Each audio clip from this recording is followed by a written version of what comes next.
বন্ধুরা, অনুরাগের ছোঁয়া ধারাবাহিকে আজকে আমরা দেখতে পাবো যে সোনা মনে মনে বলে মায়ের পাশে তো তবলা মামা রয়েছে, রূপা রয়েছে, কিন্তু চারুর পাশে তো কেউ নেই।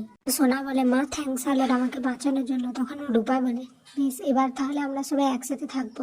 তখন সোনা বলো না, কারণ মা আমাকে আগের ঘটনাগুলোতে তো বাঁচায়নি। তো সোনা তো সবার সাথে মিসবিহেভ করতে থাকে। তারপর সোনা মনে মনে ভাবতে থাকে তোমরা সবাই আমাকে খারাপ ভাবো, কারণ আমাকে চারুকে তো বাঁচাতেই হবে।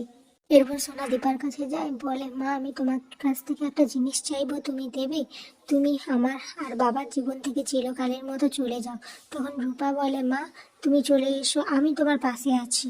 এটা দেখে সোনা বলে এই তো তোমার ভালো মেয়ে তো তোমার সঙ্গেই আসে।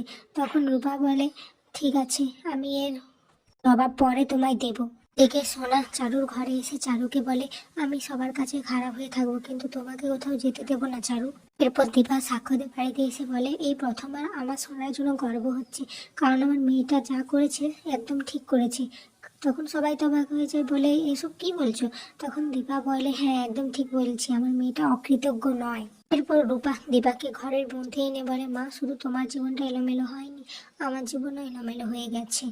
এরপর আমি যেটা ঠিক করব মনে হবে আমি সেটাই করব, তুমি আমাকে বাধা দেবে না। সূর্য দেখে সোনা চারুকে হসপিটালে ভর্তি করছে। তখন সূর্য নাকি বলে তুই আমাকে আর কত কারণের জন্য অপরাধী করবি, কত মানুষের সামনে আমাকে ছোট করবি বল। বা সোনা সূর্যকে বলে মায়ের যখন আমাদের থেকে দূরে ছিল তখন তো তুমি চারুকে কাছে টেনে নিয়েছিলে, তখন তো দূরে সরাওনি, তাহলে এখন কোনো দূরে সরিয়ে দিচ্ছ? আর মাকে তো তুমি অনেক আগেই ছেড়ে দিয়েছিলে বাবা। ও দেখা যায় রূপা হসপিটালে এসে সোনাকে মন্দিরে নিয়ে আসে। তা বলে আমরা নিজেদের কাছে নিজেরা তো কত সময় মিথ্যে কথা বলেছি, তাই না হিংসুকুটি? এটা শুনে সোনা বলে তুমি আমাকে এই নামে ডাকছো কেন? রূপা বলে ওটাই তো আমাদের নাম, ওটাই তো আমাদের পরিচয়। আচ্ছা তুমি সত্যি করে বলো তো, তুমি চাও না বাবা মা একসাথে থাকুক? এটা দৃশ্যে দেখা যায় যে সূর্য দীপার কাছে এসে বলে চলো না দীপা, আমরা কোথাও অনেক দূরে চলে যাই, পরে সবাইকে সব বুঝিয়ে বলবো।